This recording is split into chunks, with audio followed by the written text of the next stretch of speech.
च मधुरं मधुरास्मृतिश्च बुद्धिं प्रबोधय प्रभो मधुबोधशक्तिं विद्यां प्रयच्छ परमां परिभावयामि। कोमलं कूजयन् वेणुं श्यामलोऽयं कुमारकः वेदवेद्यं परं ब्रह्म भासतां हृदये मम। कूजन्तं राम रामेति मधुरं मधुराक्षरम् आरुह्य कविता शाखां वन्दे वाल्मीकिकोकिलं। निगमकल्पतरोर्गलितं फलं शुकमुखादमृतद्रवसंयुतं पिबत भागवतं रसमालयं मुहुरहो रसिका भुवि भावुकाः। क्षणादपि सुनीचेन तरोरपि सहिष्णुना अमानिना मानदेन कीर्तनीय सदा हरि। नारायणाखिलगुरो भगवन्नमस्ते शिवाय नमः। शिवलिंगाय नमः। तन्मे मनः शिवसङ्कल्पमस्तु सर्वे भवन्तु सुखिनः। श्रीराम जय राम जय जय राम।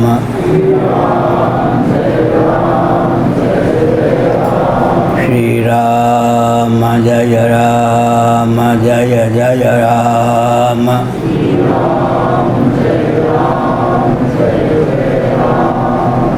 धर्म की अधर्म का प्राणियों में विश्व का गौ माता की गो हत्या भारत सर्वभूत हृदय धर्म सम्राट श्री स्वामी करपात्री जी महाराज की, श्री जगन्नाथ महाप्रभु की, श्री बलभद्र महाप्रभु की, भगवती सुभद्रा देवी की। हर हर महादेव। गोविंद जय जय गोपाल जय जय।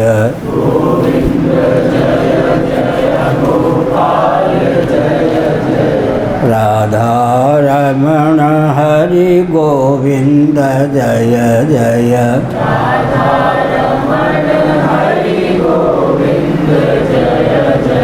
श्री कृष्ण गोविंद हरे मुरारे।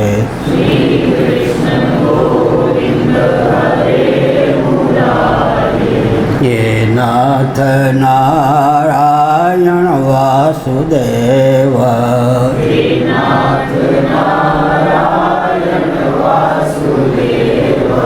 गोविंद जय जय गोपाल जय जय।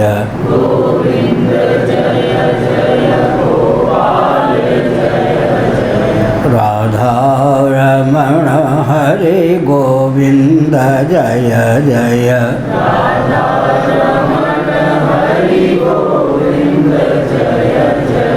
गोविंद जय जय गोपाल जय जय।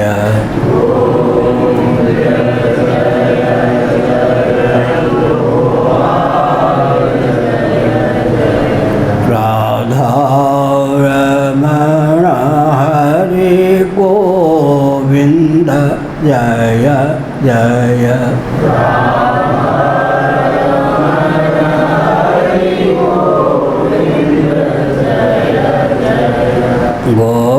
गोविंद जय जय गोपाल जय जय।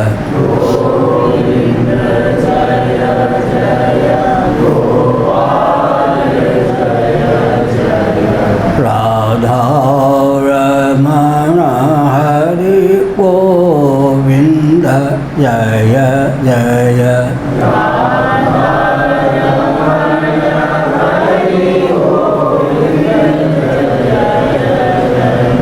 गोविंद जय जय गोपाल जय जय। गोविंद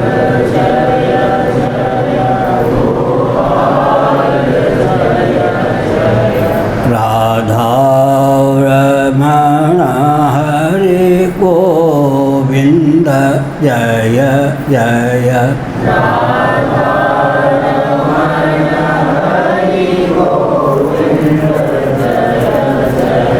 श्री वृंदावन बिहारी लाल की जय। नमो महद्भ्यः शंभो शिव शिव शिव शिव शिव शिव नारायण नारायण नारायण। श्रीमद्भागवत 10:87-25 वेदस्तुति।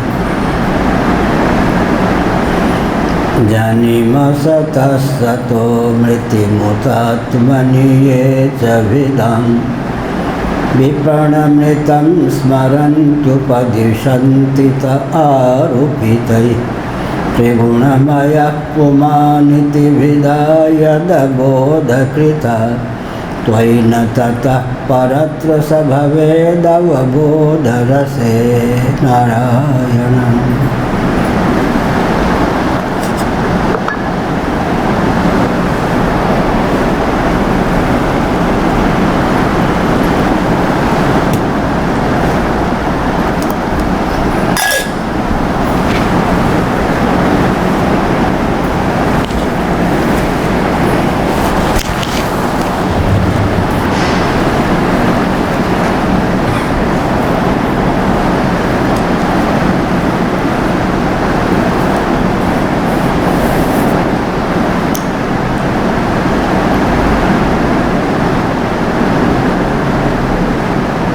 श्लोक का सामान्य अर्थ इस प्रकार है। प्रभु, कुछ लोग मानते हैं कि असत जगत की उत्पत्ति होती है, कुछ लोग कहते हैं कि सत रूप दुखों का नाश होने पर मुक्ति मिलती है, दूसरे लोग आत्मा को अनेक मानते हैं, तो कई लोग कर्म के द्वारा प्राप्त होने वाले लोक और परलोक रूप व्यवहार को सत्य मानते हैं। इसमें संदेह नहीं कि ये सभी बातें ब्रह्ममूलक हैं और वे आरोप करके ही ऐसा उपदेश करते हैं। पुरुष त्रिगुणमय है, इस प्रकार का भेदभाव केवल अज्ञान से ही होता है और आप अज्ञान से सर्वथा परे हैं। इसलिए ज्ञान स्वरूप आप में किसी प्रकार का भेदभाव नहीं।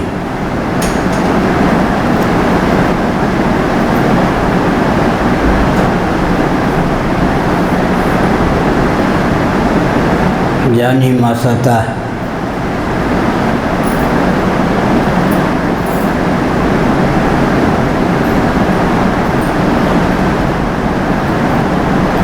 असत की उत्पत्ति मानते हैं, अर्थात असत जगत की उत्पत्ति होती है, ऐसी मान्यता कुछ महान भावों की है।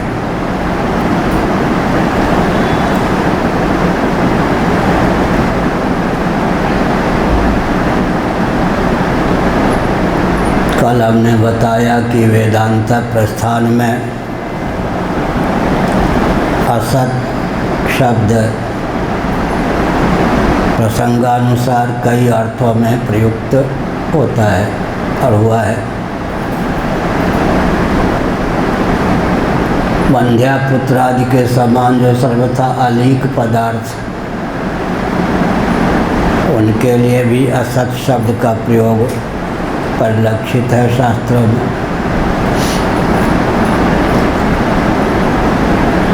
उसका निराकरण छांदोग्य उपनिषद के 6ठे अध्याय में है।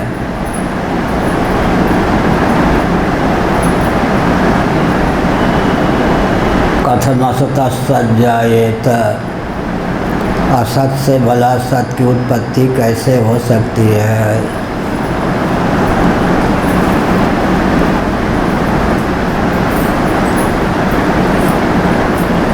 उसी प्रकार असत की उत्पत्ति कैसे हो सकती है? असत का एक अर्थ होता है अव्यक्त। सत कार्य प्रपंच का नाम है, असत कारण प्रपंच का नाम है।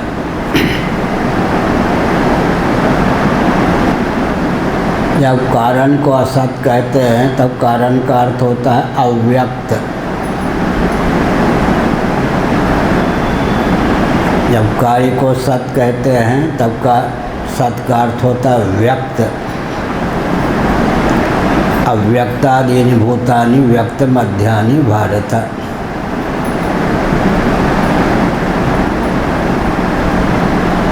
अभावार्थक भी असत पद का प्रयोग हुआ है।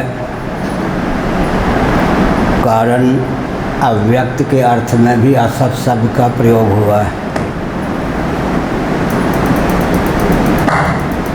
असतो मां सद्गमय, या जो बृहदारण्यक उपनिषद है, यहाँ असत शब्द का प्रयोग कार्य प्रपंच के लिए हुआ है।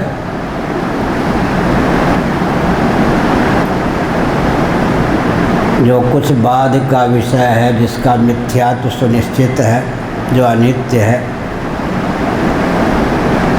उसके लिए भी असत शब्द का प्रयोग हुआ है।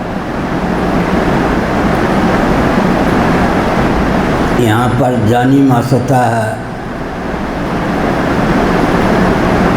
असत की उत्पत्ति होती है, यह पूर्व पक्ष है, इसका निराकरण किया गया है। तो पहले से विद्यमान ही नहीं है, उसकी उत्पत्ति कैसे?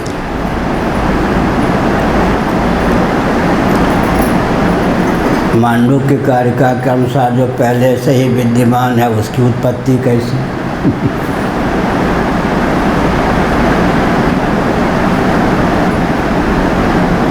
तो अव्यक्त की व्यक्त भावापत्ति का नाम ही उत्पत्ति मान्य है,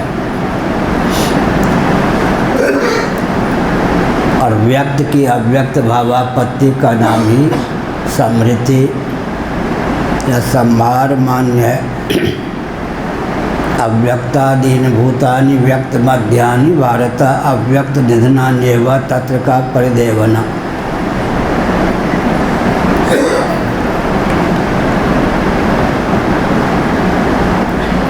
जो ब्रह्म के ग्रास हैं, शिकार हैं, विधिवत शास्त्रीय परंपरा से जिनको वेदादि शास्त्रों का अध्ययन सुलभ नहीं है, उन्हीं की यह मान्यता है कि असत की उत्पत्ति मानते हैं, असत जगत उत्पन्न होता है, ऐसा वे मानते हैं।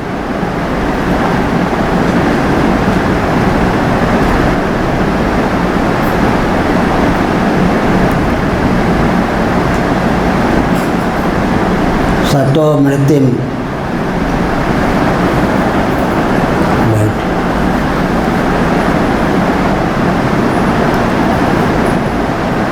कुछ ऐसा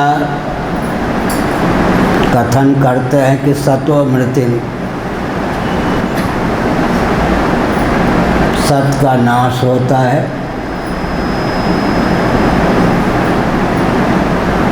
अब यहाँ पर श्रीधरी टीका के अनुसार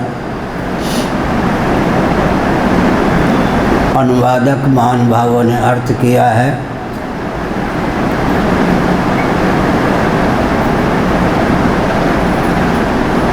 सत सदरूप दुखों का नाश होता है, ऐसा। क्योंकि ताप, वेदना, पीड़ा या दुख का नाश जीवों का अभीष्ट है। यदि सचमुच में ताप, वेदना, दुख का अस्तित्व है तो उसका नाश कैसा? यह भी एक विचारणीय विषय है।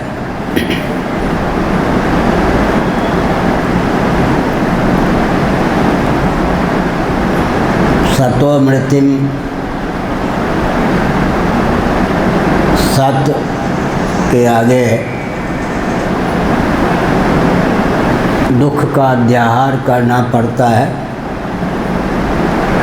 क्योंकि दुख का उच्छेद ही जीवों को अभीष्ट है।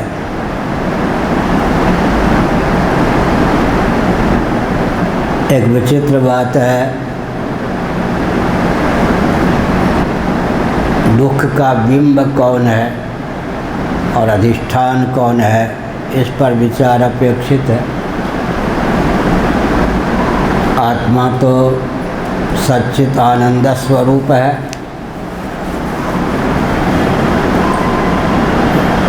तो दुख का बिंब आनंद स्वरूप आत्मा को मान सकते नहीं। दुख का अधिष्ठान आत्मक उपादान सुखरूप आत्मा है, यह मान्यता तो ठीक है, लेकिन दुख का बिंब कौन है? तो अंत में यही निष्कर्ष निकलता है कि अज्ञान। जीवन में दुख है तो अज्ञान कृत ही है, क्योंकि दुख का अधिष्ठान तो आत्म तत्व है, परंतु बिंब तो हो ही नहीं सकता है।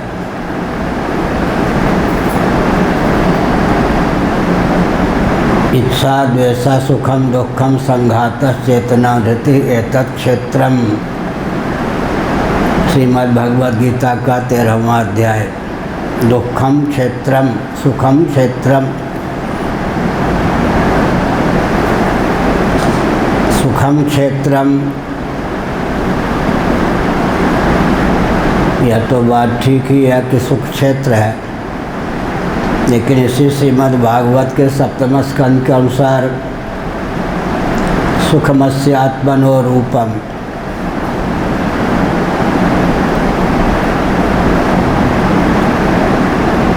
अस्य आत्मनः सुखम रूपम, यह जो आत्म तत्व है सुख स्वरूप है, सुखमस्य आत्मनो रूपम। छांदोग्य श्रुति के 7वें अध्याय के अनुसार यो वै भूमा तत्सुखम, भूमा प्रेमा व्याकरण की दृष्टि से ये शब्द बनते हैं। यो वै भूमा तत्सुखम, जो भूम तत्व है वही सुख है। ब्रह्म का ही नामांतर शब्दांतर भूम है, यो वै भूमा तत्सुखम।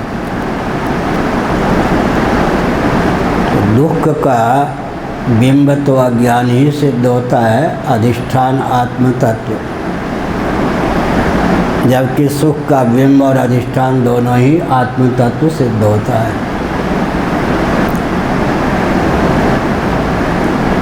एक विचित्र तथ्य है, सांख्यों ने कुछ सोच समझकर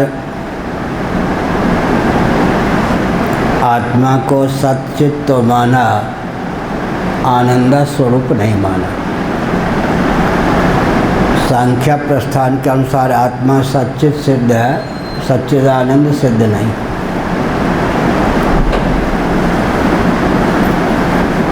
उसके पीछे भी उनकी मान्यता है।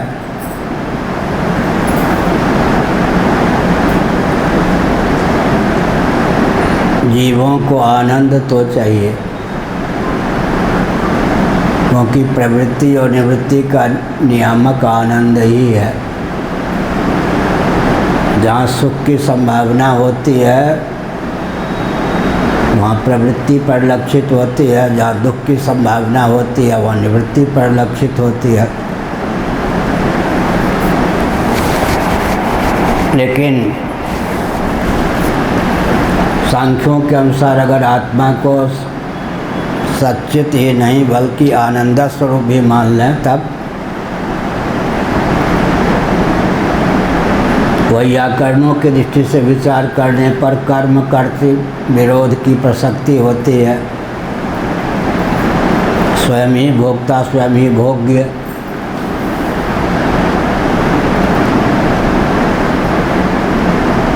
अगर आत्म तत्व आनंद स्वरूप नहीं है तो स्थिर आनंद की समुपलब्धि संभव नहीं है। अगर आत्मा आनंद स्वरूप ही है तो भोग्य संभव नहीं है। दोनों ओर से विपत्ति ही विपत्ति है। इसलिए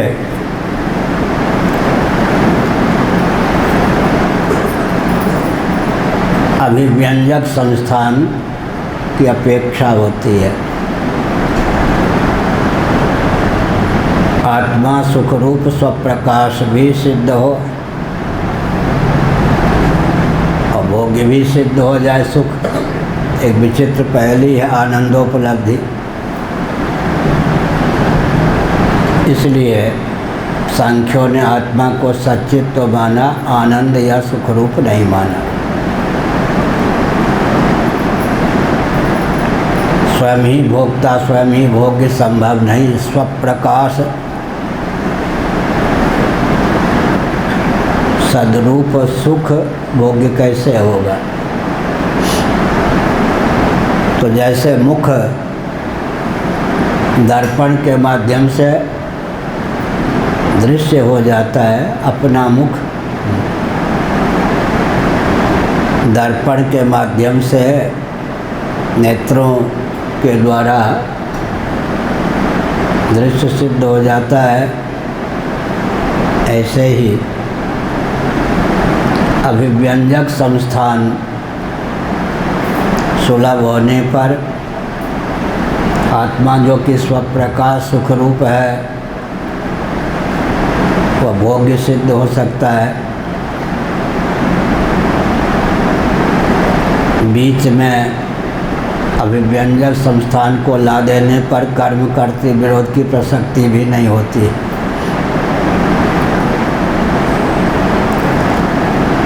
सुखमस्य आत्मनो रूपम, आत्मा सुख स्वरूप है, सुखरूप आत्मा है, तो भोग्य कैसे होगा आत्म तत्व? अभिव्यक्त सुख भोग्य हो जाता है। भोग्य कोटि प्रविष्ट जो सुख है उसका बिंब आत्मा है, लेकिन जब दुख भोग्य होता है तब आत्मा अधिष्ठान है, अज्ञान ही उसका बिंब है। इसलिए जीवों को स्वभाव से सुख की ही समुपलब्धि होनी चाहिए, दुख की नहीं।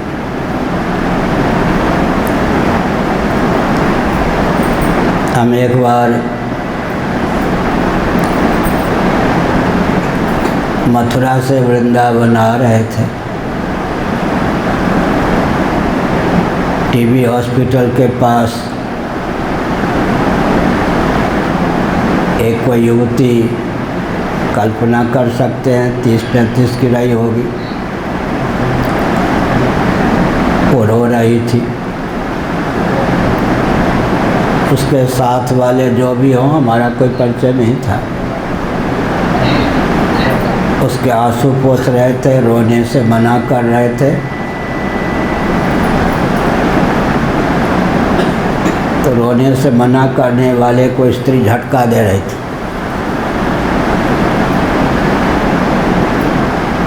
तो हमने अध्ययन शुरू किया मन ही मन।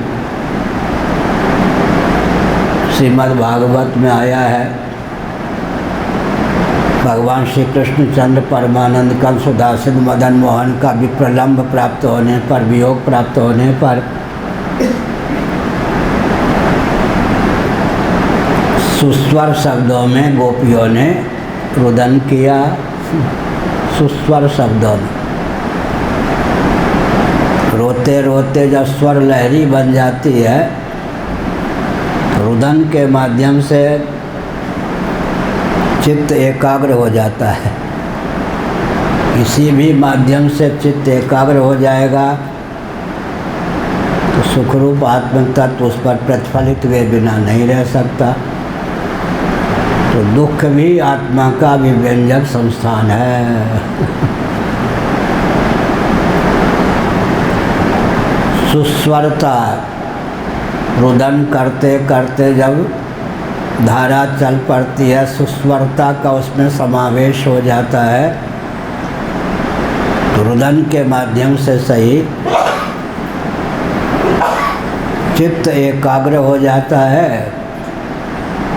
उस एकाग्र चित्त पर सुखरूप आत्म तत्व प्रतिफलित हो जाता है।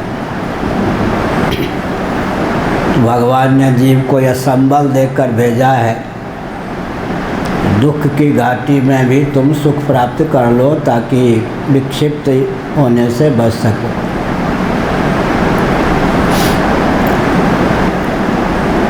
रुदन पंचदशी कार विद्यारण्य स्वामी जी ने एक अद्भुत तथ्य उद्भाषित किया।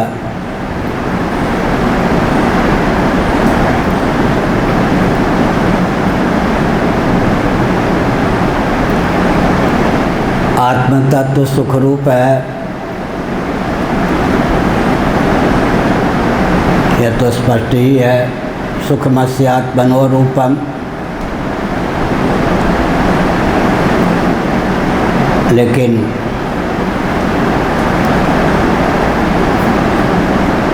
सुखरूप आत्म तत्व भोग्य बने तो कैसे बने? अभिव्यंजक संस्थान यहाँ अपेक्षित है। तत्व सत्वम निर्मलत्वात् प्रकाशक बनामयम सुख संगेन बधनाति ज्ञान संगेन चानघ।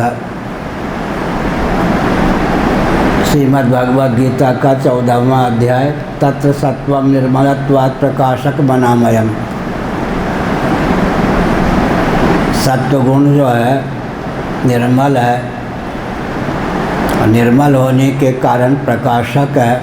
निर्मलत्वात् प्रकाशकम अनामयम, निरुपद्रव भी है। वह सुखरूप आत्म तत्व का अभिव्यंजक संस्थान है। लेकिन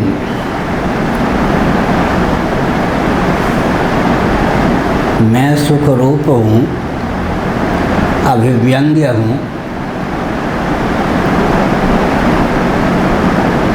सत्वगुण के योग से निर्मल निश्चल चित्त पर मेरी स्फुट अभिव्यक्ति होती है। यही सुखोपलब्धि का रहस्य है। इस तथ्य को न जाने तो अभिव्यक्त सुख के प्रति समासक्त हो जाता है। तत्र सत्वम निर्मलत्वात् प्रकाशकम अनामयम, लेकिन सुख संगेन बधनाति ज्ञान संगेन चानघ। आत्मतत्व चिद्रूप है। सत्वगुण सत्व समाविष्ट चित्त उस ज्ञान स्वरूप आत्मा का भी अभिव्यंजक है। इस तथ्य को आप नहीं समझते हैं तो अभिव्यक्त ज्ञान के प्रति या सुख के प्रति समासक्त हो जाते हैं।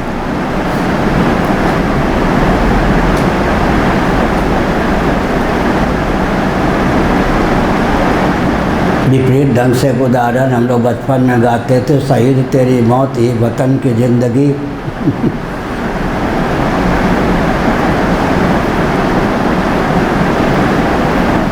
तो हम क्या कहेंगे यहाँ पर?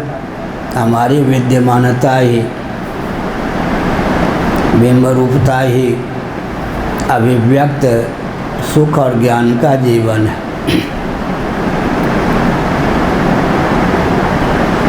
सुख संगेन वधनाति ज्ञान संगेन चानघ। अंतःकरण केवल अभिव्यंजक संस्थान है। अभिव्यंग बिंब स्वरूप आत्मतत्व में स्वयं सुखरूप स्वप्रकाश चिद्रूप हूँ। सत्य की अनुगति दोनों जगह है, अर्थात सद्रूप होता हुआ ज्ञान स्वरूप हूँ, सद्रूप होता हुआ आनंद स्वरूप हूँ। ऐसी मान्यता होने पर आत्म भोग्य भी हो जाता है, भोक्ता भी सिद्ध होता है, भोग भी सिद्ध होता है और तीनों से अतिक्रांत भी सिद्ध होता है।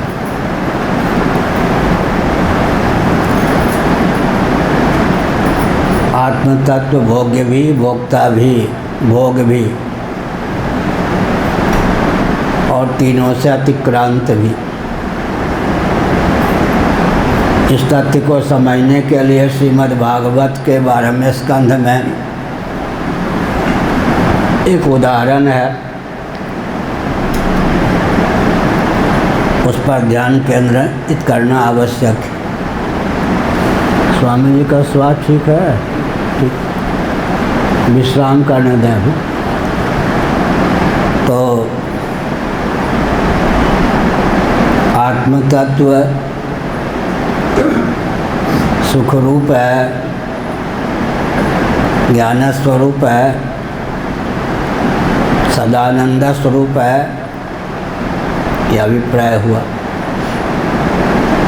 सच्चित स्वरूप है, यह अभिप्राय हुआ। सत्य की अनुगति चित्त और आनंद दोनों में मान लेते हैं। अब जीवन में क्या होता है? सुख भोग्य भी हो जाता है और निबंधक भी सिद्ध नहीं होता। अभिव्यंजक संस्थान के योग से मैं सुखरूप होता हुआ भी सुख का भोगता हूँ। तो हमने श्रीमद् भागवत के 12वें स्कंद का संकेत किया। तेजो द्रव्य का उदाहरण दिया गया। तेज नामक एक द्रव्य है, पृथ्वी जल तेज। वही व्यवहार भूमि में अधिभूत रूप होकर, अध्यात्म नेत्र होकर, अधिदैव आदित्य या सूर्य होकर अभिव्यक्त है। तेजो द्रव्य ही व्यवहार में त्रिपुटी के रूप में उद्भासित है, अधिभूत रूप है, अध्यात्म नेत्र है। अपंचीकृत तेज के 1/4 सत्वांश से अतीन्द्रिय नेत्र इंद्रिय की उत्पत्ति हुई है। पैंगलोपनिषद पूरे वैदिक वाङ्मय में, मूल वैदिक वाङ्मय में एक ही जगह यह प्रक्रिया है, पैंगलोपनिषद में। अपंचीकृत पंच महाभूतों के सम्मिलित सत्वांश से अंतःकरण की अभिव्यक्ति होती है। यह प्रक्रिया भी केवल पैंगलोपनिषद में है और कहीं नहीं। 1/4 सत्वांश से 1 ज्ञानेन्द्रिय, 1/4 रजोंश से 1 कर्मेंद्रिय, 3/4 रजोंश से प्राणों की अभिव्यक्ति, 3/4 सत्वगुण से अंतःकरण की अभिव्यक्ति। अनुपात वैदिक वाङ्मय में केवल पैंगलोपनिषद में है। तो क्या अर्थ हुआ? जिसको इस तथ्य का ज्ञान है कि मैं सुखरूप तो हूँ ही, लेकिन सत्वगुण के योग से, अर्थात सत्व समाविष्ट अंतःकरण के योग से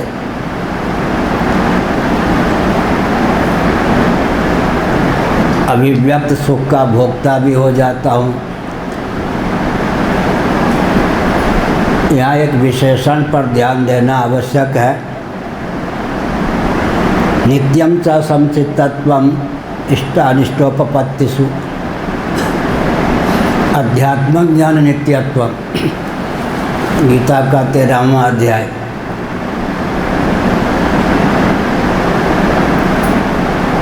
कुछ महानुभाव सत्य सहिष्णुता की क्रमिक अभिव्यक्ति की भावना से कहते हैं या कहते थे,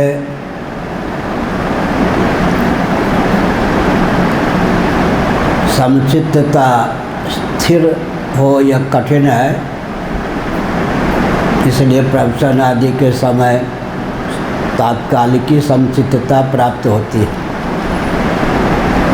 सत्य सहिष्णुता की क्रमिक अभिव्यक्ति की दृष्टि से यह कथन ठीक है, लेकिन नित्यम च समचित्तत्वम, नित्य शब्द का प्रयोग किया गया। अध्यात्म ज्ञान नित्यत्वम, यहाँ भी नित्य शब्द का प्रयोग किया गया है। तात्कालिकी अभिव्यक्ति होती है, लेकिन नित्यम च समचित्तत्वम अध्यात्म ज्ञान नित्यत्वम। भगवान शंकराचार्य महाभाग ने विवेक चूड़ामणि में लिखा, संस्कृत में है, हिंदी में मैं कह रहा हूँ, किसी व्यक्ति के बारे में, वस्तु के बारे में सुना हो, पढ़ा हो,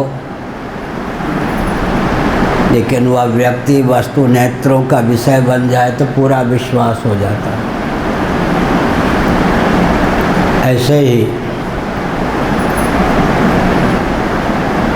आत्म तत्व सुख रूप है, ज्ञान स्वरूप है, सदरूप है, ऐसा हमने सुना, लेकिन जब क्षण भर के लिए भी निर्विकल्प समाधि की प्राप्ति होती है तो सुना हुआ अनुभूत हो जाता है, पूरा विश्वास बन जाता है। क्षण भर की निर्विकल्प समाधि भी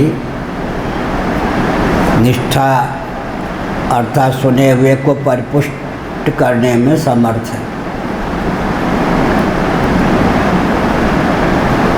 अतः समाधि का प्रयास करना चाहिए। सो किम लाए समाधि, तुलसीदास जी ने कहा, बंदर और वायु की चंचलता को मात करने वाली चंचलता जिसके मन में है, सो किम लाए समाधि। लेकिन समाधि के महत्व को समझने के लिए पहले गाढ़ी नींद का महत्व समझें। गाढ़ी नींद में अहमिचा प्रसुप्ते श्रीमद् भागवत के 11वें स्कंद के अनुसार आम सो जाता है, तब गाढ़ी नींद की प्राप्ति होती है। आम के सो जाने पर द्वंद्व और दुख की पहुँच नहीं होती, हम तक आप तक सर्दी गर्मी भूख प्यास इत्यादि द्वंद्व हैं। दैविक भौतिक ताप का नाम दुख है। दैविक भौतिक तापा राम राज्य नहीं काहुई व्यापा। गाढ़ी नींद में प्राप्ति व्याप्ति दोनों नहीं है, दुख की न प्राप्ति है न व्याप्ति है।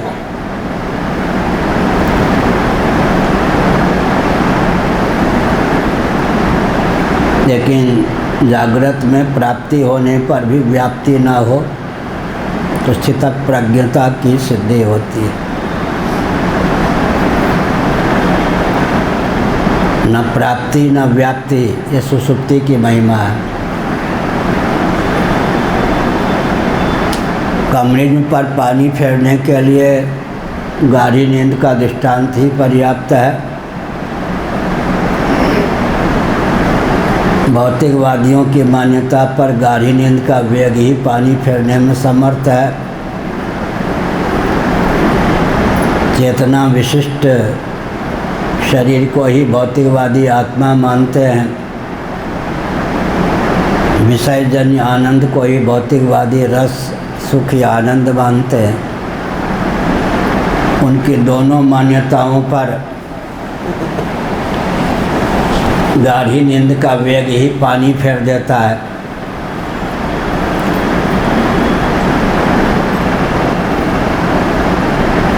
एक बार पुजोरिया बाजी महाराज के आश्रम में सन 1972 की बात, शाहदरा के एक सज्जन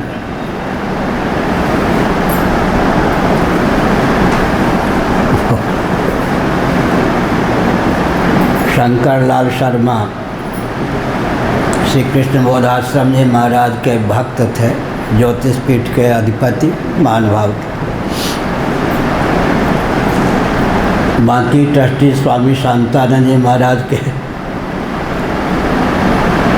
भक्त थे, मतलब जोशी पीठ का शंकराचार्य स्वामी शांतानंद जी महाराज को मानते थे।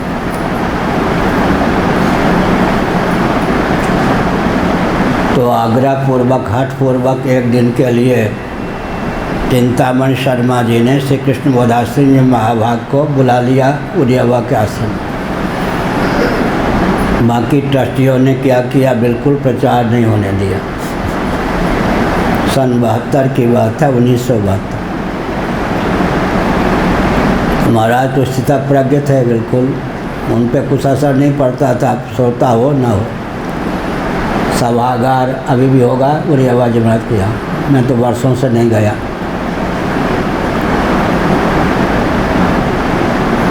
वहाँ अकेले बैठे थे। मैं उस समय दंडी स्वामी नहीं था, शंकराचार्य होने की बात ही नहीं थी। दूरी बनाकर बैठ गया नीचे, कुछ पूछना चाहता था, संकोच बस पूछ न सका। उन्होंने ही मुझको पूछ दिया, कहो साहब। माट गांव के पास का शरीर था, ब्रजवासी थे शरीर से। ईश्वर को क्या गरज पड़ी कि उसने गाढ़ी नींद बना डाली। ईश्वर को क्या गरज पड़ी कि उसने गाढ़ी नींद बना डाली। मैंने कहा कि मैं आपका बालक और विद्यार्थी हूँ, आपने जो प्रश्न किया है उसका उत्तर आप स्वयं ही कृपा करके दें, मुझे प्रसन्नता होगी। 45 मिनटों तक उन्होंने इस प्रश्न का उत्तर दिया। उन्होंने कहा, अगर निर्विकल्प समाधि सुलभ न हो, कदाचित गाढ़ी नींद भी हमको तुमको न आवे, आगरा के पागल खाने में स्थान मिले। निर्विकल्प समाधि के विकल्प के रूप में भगवान ने गाढ़ी नींद बनाई। यदि गाढ़ी नींद न हो तो पागल हुए बिना न रहें। हर प्राणी को अपने बलबूते पर निर्विकल्प समाधि प्राप्त होना तो कठिन है, उसका विकल्प क्या है? गाढ़ी नींद। गाढ़ी नींद ही हमको पागल होने से बचाने में समर्थ है। तो भौतिकवादियों की दोनों मान्यताओं पर पानी फेरने में गाढ़ी नींद पर्याप्त है। यदि चेतना विशिष्ट शरीर ही आत्मा है तो उसे भुलाकर गाढ़ी नींद क्यों चाहते? यह भी थोड़ी सी बात है। चेतना कहने पर आगे का ग्रहण हो गया ऊपर का। भूतानामस्मि चेतना, इच्छा द्वेष सुखम दुखम संघातः चेतना धृति। चेतना विशिष्ट शरीर को भुलाकर और विषयजन्य आनंद को भुलाकर गाढ़ी नींद प्राप्त होती है। पंचदशीकार ने इसमें दार्शनिक तत्व उद्भाषित किया। जहाँ भोग होता है, जहाँ सुखानुभूति होगी ना, विषयजन्य आनंद मिलेगा तो तृप्ति बनेगी ही। मैं भोगता हूँ, आनंद भोग्य है और आनंदानुभूति का नाम भोग है। जहाँ विषयजन्य आनंद होता है वहाँ तृप्ति होती है। अजहल लक्षणा के अनुसार जहाँ तृप्ति होती है वहाँ द्वैत होता है। जहाँ द्वैत होता है वहाँ निरतिशय आनंद नहीं होता। द्वैतवादियों की मान्यता पर तो गाढ़ी नींद का वेग ही पानी फेर देता है। विनय पत्रिका तुल सपने हो नहीं सुख द्वैत दर्शन बात कोटिक को कहे। सामने कोई विश्व सुंदरी हो या दर्पण में ही कोई विश्व सुंदर अपना मुखचंद्र देखे तो द्वैत की प्राप्ति हो ही गई। अंत में मुखचंद्र के दर्शन से भी उपरामता होगी, नहीं तो पागल हो जाएगा। गाढ़ी नींद का वेग ही त्याग के प्रति बल और वेग उत्पन्न करने में समर्थ है, लेकिन रहस्य बोध हो तब तो। गाढ़ी नींद का जब वेग आता है तो स्थूल शरीर को भुलाना चाहते हैं या नहीं? इंद्रियों को भुलाए बिना गाढ़ी नींद की प्राप्ति होगी क्या? अंतःकरण को भुलाए बिना गाढ़ी नींद की प्राप्ति होगी क्या? प्राण बहुत प्यारा है, लेकिन प्राणों को भुलाए बिना गाढ़ी नींद की प्राप्ति होगी क्या? विषयजन्य आनंद बहुत प्यारा है, दुख की बात तो छोड़ दीजिए। प्रिय के स्थान पर प्रिय ही नहीं, मोद के स्थान पर मोद ही नहीं, प्रमोद के स्थान पर प्रमोद जिसको सुलभ है, कदाचित गाढ़ी नींद सुलभ ना हो तो पागल हो जाएगा। विषयजन्य आनंद भी पागल बना देता है, क्योंकि त्रिपुटी है। जहाँ त्रिपुटी है वहाँ द्वैत है, जहाँ द्वैत है वहाँ श्रम है, जहाँ श्रम है वहाँ खालिश निरतिशय प्योर विशुद्ध आनंद नहीं है। तो यहाँ जनिमसता सतो मृतिम उत आत्मन ये च भेदम विपण मृतम स्मरन्तुपदिशन्ति त आरूपितैः त्रिगुणमय पुमानिति भेदा यदबोधकृता त्वयि न ततः परत्र स भवेद अवबोध रसे। कुछ महानुभाव ऐसा मानते हैं कि असत जगत की उत्पत्ति होती है। असत का अर्थ अगर अव्यक्त कर लें तब तो सिद्धांत है, नहीं तो पूर्व पक्ष है। विशेष रूप में अभिव्यक्ति का नाम ही उत्पत्ति है। नाम रूप जुड़ जाए तो उसी का नाम उत्पत्ति है। अव्यक्त की व्यक्त भावापत्ति का नाम ही उत्पत्ति है। व्यक्त की अव्यक्त भावापत्ति का नाम ही समृद्धि है। किसी भी भाव पदार्थ का आत्यंतिक विलोप नहीं होता। जगत भी भाव है, उसका आत्यंतिक विलोप क्या होगा? अर्थात जगत का जो मौलिक स्वरूप है उस रूप को प्राप्त होना ही। महाप्रलय में जगत क्या होकर शेष रहता है? पार्थिव प्रपंच का लय स्थान पृथ्वी, पृथ्वी का लय स्थान सन्निकट निर्विशेष जल, जल का लय स्थान सन्निकट निर्विशेष अग्नि, अग्नि का लय स्थान सन्निकट निर्विशेष वायु,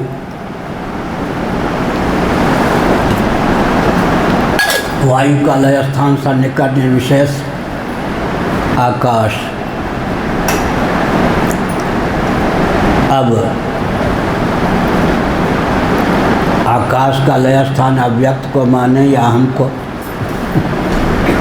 बीच में ये दो तत्व कहाँ से आ गए? आकाश के बाद ऊपर अहम तत्व महत्त्व कहाँ से आ गए? गणित की दृष्टि से तो इनकी दाल नहीं गलती। पूर्व पक्ष अभी हमने रखा है। गणित की दृष्टि से तो आकाश के ऊपर, आकाश से पर अहम तत्व महत्त्व की दाल नहीं गलती। गणित की दृष्टि से अव्यक्त की भी दाल नहीं गलती। इसलिए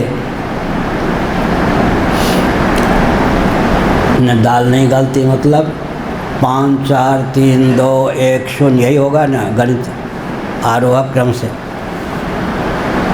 कारण और कारण के गुण की व्याप्ति कार्य में होती है। आकाश, वायु, तेज, जल, पृथ्वी। पृथ्वी में 5 गुण हैं। पृथ्वी का संसर्ग न हो तो जल में 4 ही गुण,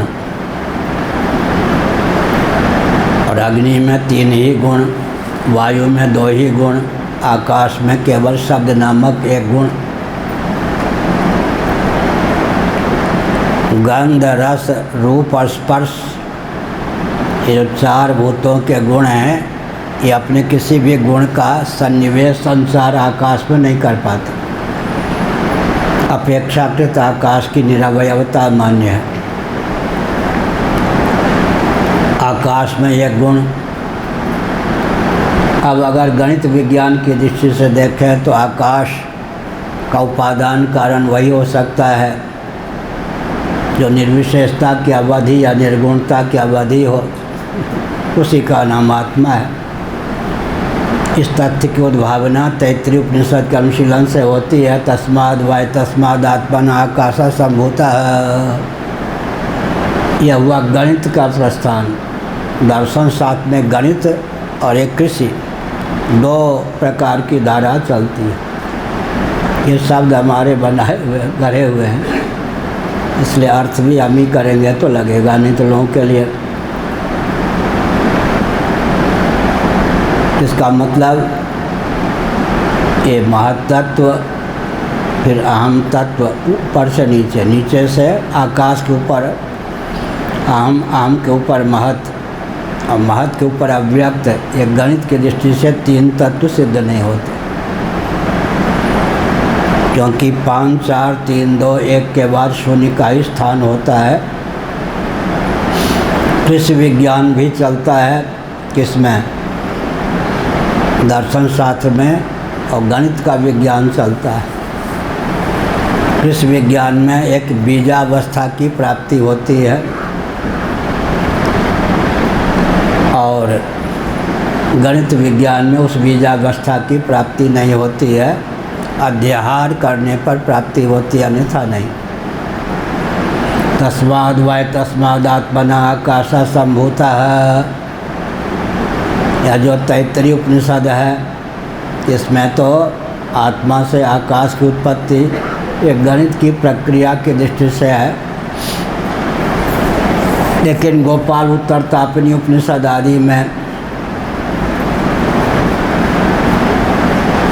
आत्म तत्व से या ब्रह्म तत्व से या भगवत तत्व से या परमात्म तत्व से अव्यक्त की उत्पत्ति होती है, अव्यक्त से महत् की उत्पत्ति होती है, महत् से अहम की उत्पत्ति होती है, अहम से आकाश की उत्पत्ति होती है। अब इसको क्या करेंगे? तो फिर बीजावस्था की दृष्टि से अव्यक्त को बीज मानने कृषि विज्ञान चलेगा,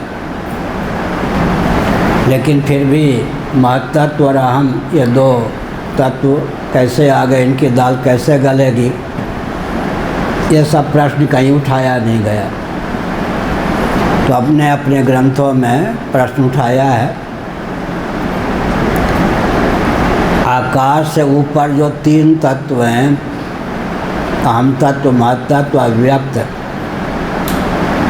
ये आकाश ही समझने योग्य हैं। आकाश के ही ये 4 प्रभेद हो जाते हैं। आकाश ऊपर चलें तो अहम तत्व, फिर महत्तत्व, फिर अव्यक्त।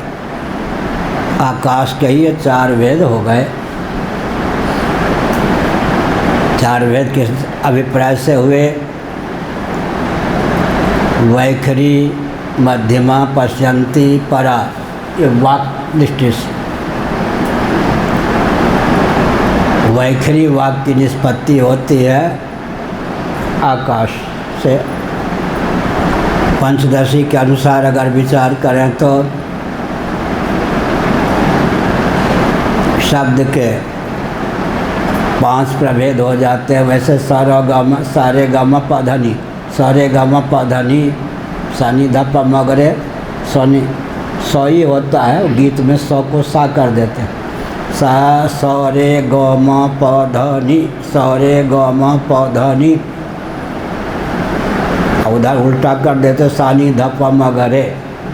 ये संगीत में आरोह अवरोह चलता है।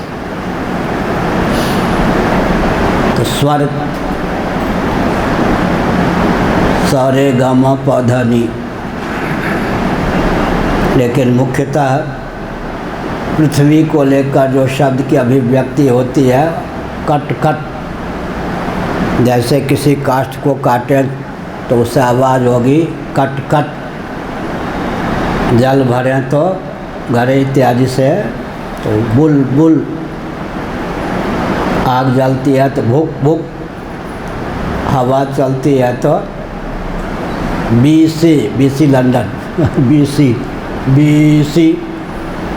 पैदल हमने बहुत भगवत कृपा से यात्रा की है सिद्धांत की रक्षा के। एक आश्रम में था, सिद्धांत को छोड़ूं या आश्रम को छोड़ूं यह परिस्थिति आ गई। हम चल पड़े, सिद्धांत नहीं छोड़ सकते, शरीर रहे या जाए। चलते चलते फिर नैमिषारण्य से श्रृंगेरी तक पैदल गए। बद्रीनाथ से ऊपर माना गांव है, माना गांव से ऊपर वसुधारा है। वसुधारा से लेकर के श्रृंगेरी, पांडिचेरी, रामेश्वरम सब मेरा पैदल घूमा हुआ है। एक या लगभग 2 से अधिक कटिवस्त्र नहीं, 1 रुपया नहीं। तलवे से रक्त गिरते थे, फटा हुआ कटिवस्त्र का कुछ हिस्सा तो फाड़ करके चप्पल का रूप उसे दे देता था, वो भी छिल जाते थे। हाँ, जाके पाँव न फटी बीमारी, सो क्या जाने पीर पर आई क्या। पूर्व जन्म की बात अलग है। अगर किसी ने इन सब थपेरों, द्वंद्वों के थपेरों को नहीं झेला है और बाबा हो गया तो क्या निभेगा उससे। वैष्णव जन तो तेने कहिए जो पीर पर आई जाने रे। भूख की मार क्या होती है, प्यास की मार क्या होती है, अपमान क्या होता है, जिनको पता ही नहीं लगभग पता नहीं। भूख की मार क्या होती है, प्यास की मार क्या होती है, अपमान की मार क्या होती है। निंदा में तात्पर्य नहीं है, लेकिन पढ़ने के लिए भेजे गए, कोई पढ़ लिया काशी में या कहीं और पद पर आसीन कर दिए गए। वो न भूख की मार जानते हैं, न प्यास की मार जानते हैं, न अपमान की मार जानते हैं। पद की शोभा ही बढ़ा सकते हैं और कुछ नहीं। तो हमने संकेत किया, क्या संकेत किया कि ये जो जगत है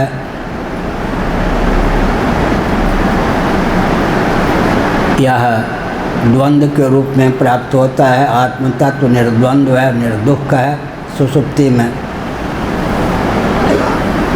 उसकी अभिव्यक्ति होती है निर्द्वंद्व और निर्दुख दशा की, लेकिन वो बीज बना रहता है।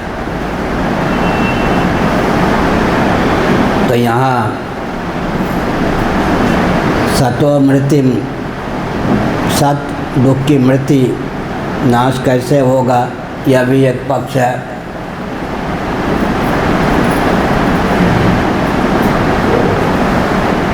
कुछ लोग ये सभिधाम, आत्मन ये सभिधाम, कुछ लोग आत्मा में भेद मानते हैं।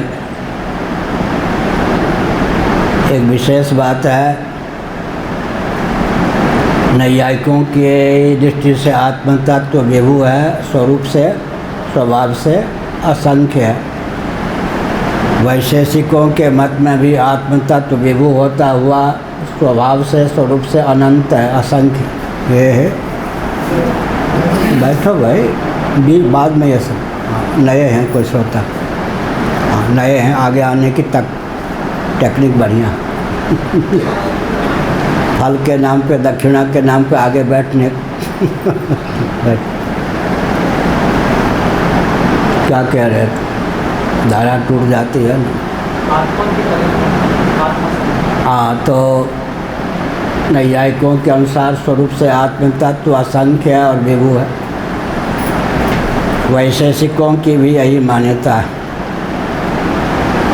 सांख्यों के यहाँ भी, योगियों के यहाँ भी, पूर्व मीमांसकों के यहाँ भी आत्मतत्व विभु और अनेक। उत्तर मीमांसकों में शंकराचार्य महाभाग के अनुसार आत्मतत्व विभु तो है, लेकिन स्वरूप से असंख्य नहीं है। आत्मा में औपाधिक भेद की प्रसक्ति होती है, स्वरूपतः आत्मतत्व एक है। जिस कार्य की सिद्धि औपाधिक भेद से ही संभव है, उस कार्य की सिद्धि के लिए स्वरूपता भेद मानने की क्या आवश्यकता। भगवान शंकराचार्य ने सिद्धांत को उद्भाषित किया कि आत्मा में जो भेद है, देहेंद्रीय प्राणांतकरण के भेद से पृथक पृथक जीवों के देहेंद्रीय प्राणांतकरण के भेद से आत्मा में भेद की प्रसक्ति है। तो औपाधिक भेद से काम चल जाता है, तो स्वरूपता भेद मानने की क्या आवश्यकता है। तो औपाधिक भेद तत्वतः आत्मा में निर्भेद, आत्मतत्व निर्भेद, भेद शून्य है। एक बार पूज्य गुरुदेव हमको पढ़ा रहे थे काशी में, उन्होंने उदाहरण दिया नख के अग्रभाग में, नखाग्र, इन दार्शनिकों के अनुसार असंख्य आत्मा का सन्निवेश है।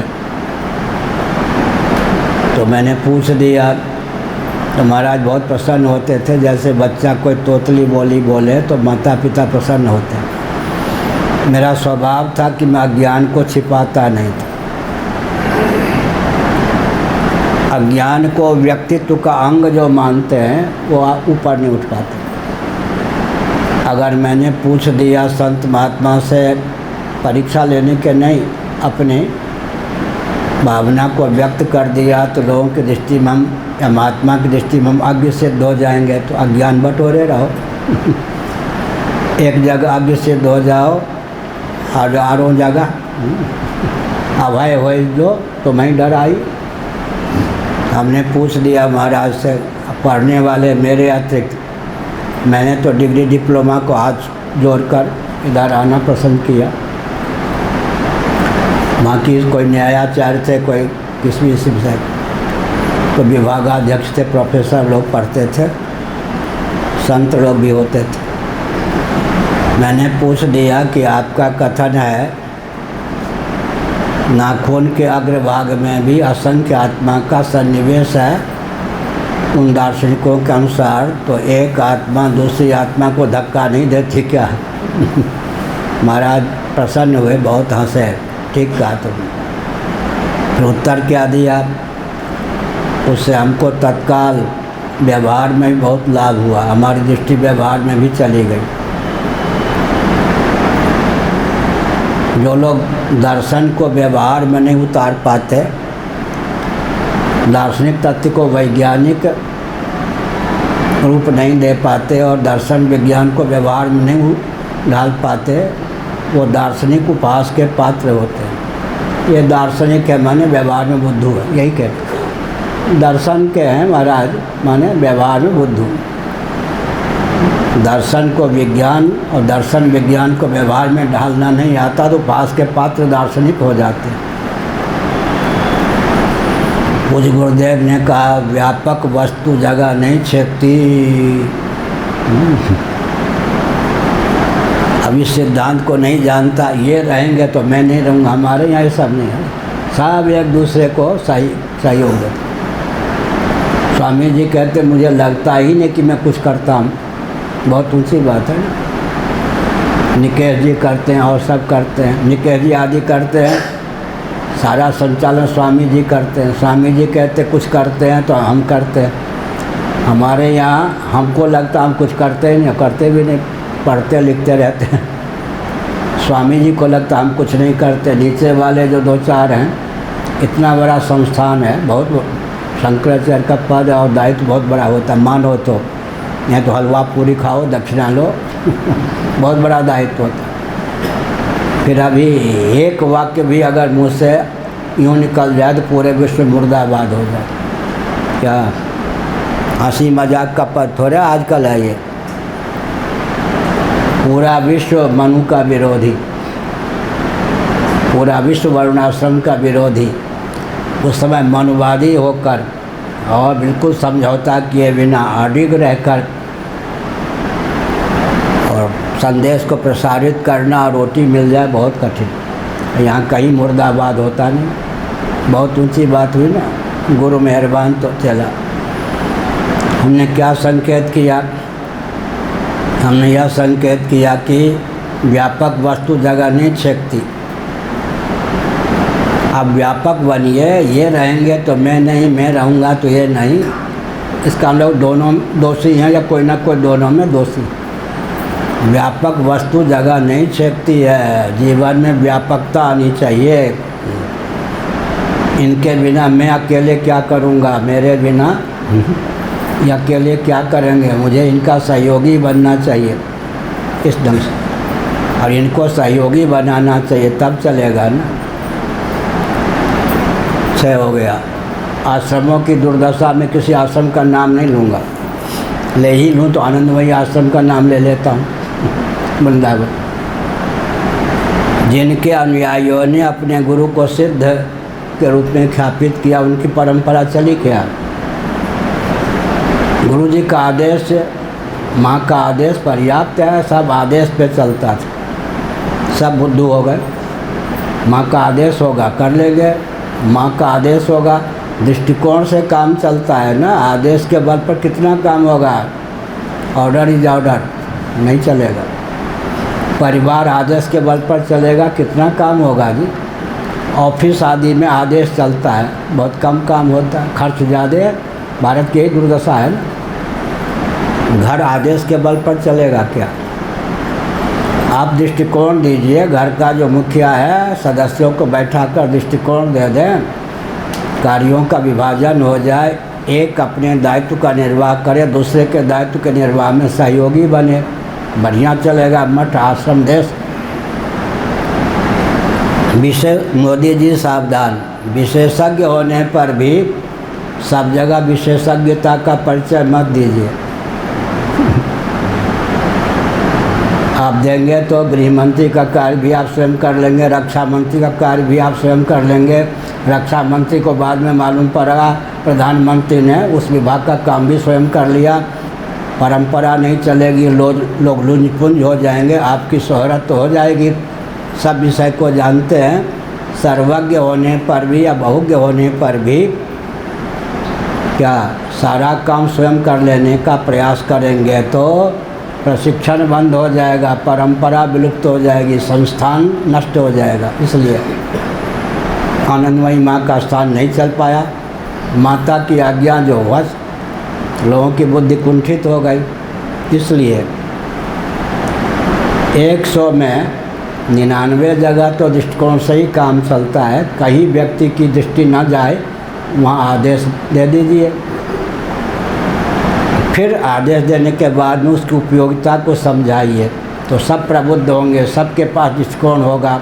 इस दृष्टि से हमको काम करना है, इस दृष्टि से संस्था का संचालन होना है, नहीं तो ऑर्डर इज ऑर्डर। एक कांड। दूसरा है, भारत में VIP कांड बहुत विचित्र। ये भारत के लिए अभिशाप है।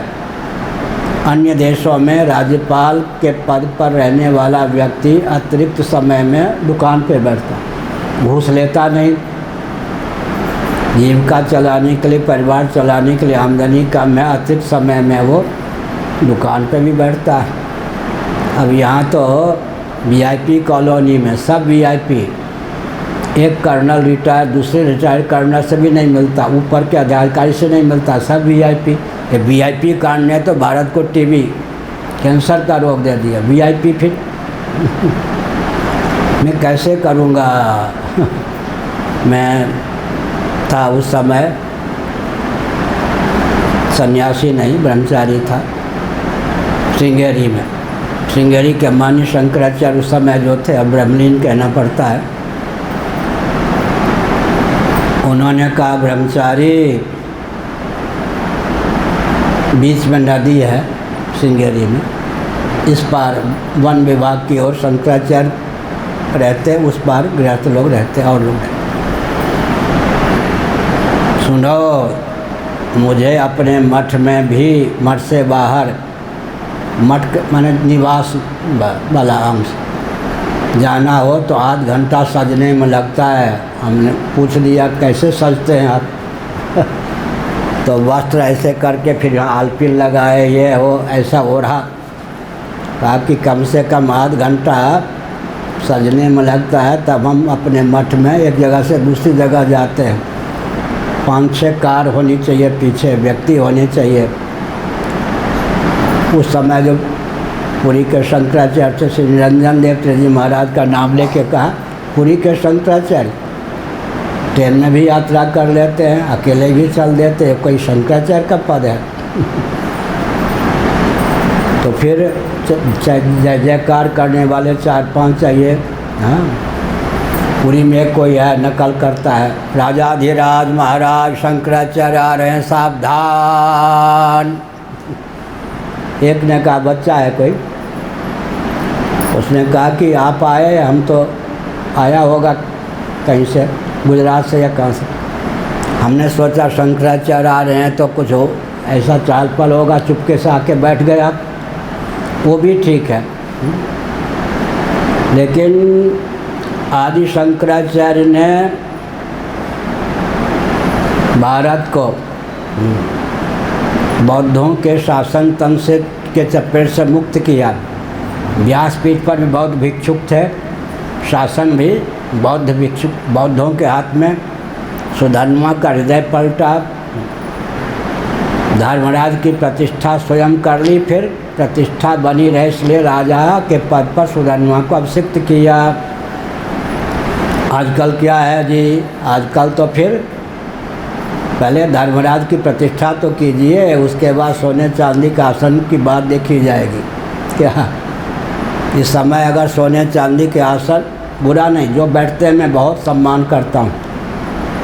कभी कभी अगर शंकराचार्य एक मंच पर आवे तो मैं तो सामान्य ढंग से तख्त पर बैठता हूँ या ऐसे, बाकी सोने चांदी के आसन पर बैठते हैं। मैं किसी का परंपरा है, निर्वाह होने चाहिए।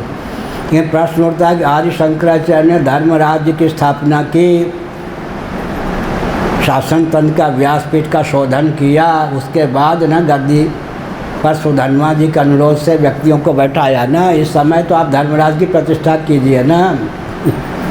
भारत तो सेकुलर देश है, इसका अर्थ क्या हुआ? इसलिए हमने संकेत किया। क्या संकेत किया? भारत में वीआईपी कांड बहुत भयंकर है, कोई भी अपने को वीआईपी मान लेता। एक हमारे विद्यार्थी तुरानंद यहाँ पढ़ते थे, अभी तो हम प्रयाग भी गए तो मिलने नहीं आए, हमें ज़रूरत भी नहीं, कहलवाया कि हम संन्यास चाहते हैं, जिसको मिलने में हाँ। तो मैं चला गया, शंकराचार्य नहीं था। द्वारका के शंकराचार्य महाराज का ब्रह्मचारी रहा होगा, हमसे पढ़ता था आनंद, यहाँ वेद विद्यालय में नीचे रहता था। 1.5 घंटा प्रतीक्षा करवाई मुझसे, मेरा विद्यार्थी होकर 1.5 घंटा मैं शंकराचार्य तो नहीं था, प्रतीक्षा करवाई, तब वो मिला, मिलने के लिए अनुमति दी। ये वीआईपी कांड से चलेगा देश? इस वीआईपी कांड से देश चलेगा क्या? ये जो भारत के लिए कलंक है वीआईपी कांड। ये थोड़े कि हमको कोई फूहर मानता हो क्या? प्रधानमंत्री, राष्ट्रपति, राज्यपाल, मुख्यमंत्री नाम सुन के भी बिल्कुल चौंक जाते।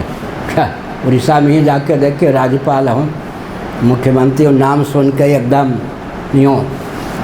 लेकिन ये नहीं, इसलिए क्या होना चाहिए? वीआईपी कांड में, व्यक्तित्व के व्यामोह में देश टूटे नहीं। आपके वीआईपी बनने पर कहीं परंपरा टूटे नहीं तो बहुत कुछ काम है।